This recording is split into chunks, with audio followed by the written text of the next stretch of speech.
I'm going to give you a high-level summary of what's going on in Manitoba right now. We'll actually go back to last year. The Manitoba Métis Federation issued a statement authorizing that all Métis harvesters could come to Canada and hunt anywhere in the Métis homeland, which covers most of Canada from British Columbia to the Northwest Territories to Ontario and down into the United States. Not all provinces in Canada recognize Métis harvesting rights.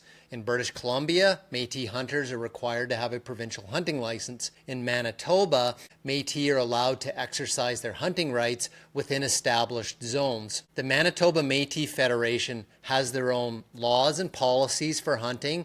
They have their own licensing and application and reporting systems, as well as a conservation fund. In their press release statement from last year, the Manitoba Métis Federation did point out that Métis harvesters coming from the United States or traveling from other provinces in Canada could potentially be at risk of being charged and having their game animals seized. The Manitoba Wildlife Federation has expressed concerns about this, including the Manitoba Métis Federation authorizing Métis harvesters to kill moose in areas that are currently closed because of conservation concerns about moose populations. Now fast forward to this year. The Manitoba Keewatin Okimakanak organization, known as the MKO, they're an organization that represents 26 First Nations in northern Manitoba, met with the provincial government, premier, and the ministers, and demanded that the government cancel all moose draws in northern Manitoba.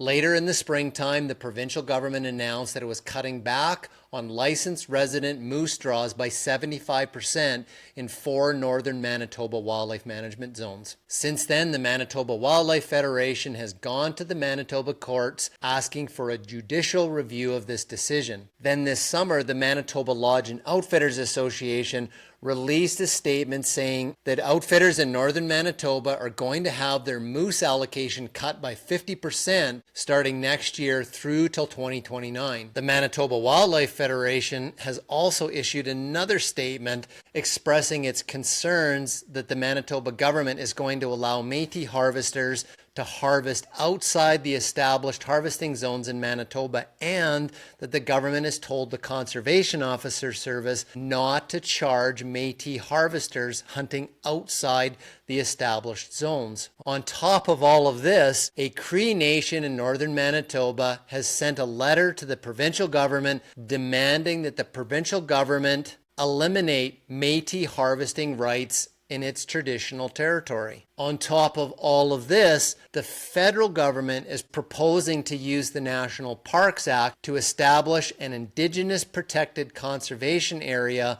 that covers 8% of northern Manitoba. The Manitoba Wildlife Federation has issued statements expressing concerns over the National Parks proposal because they said the precedent is already set in Manitoba that Indigenous hunters are allowed to hunt inside the national parks. However, Manitoba residents aren't. So what I'm seeing in all of this is all of these various groups and organizations are expressing concerns over moose populations, the lack of science, and the sustainability of moose hunting. But the actions that I'm seeing are organizations fighting over the rights for who gets to kill moose. The Manitoba Wildlife Federation is asking the government to pump the brakes on all of this and get all of the interested groups and rights holders together and work out a plan that balances everyone's interests and rights, but that it puts moose and moose conservation first.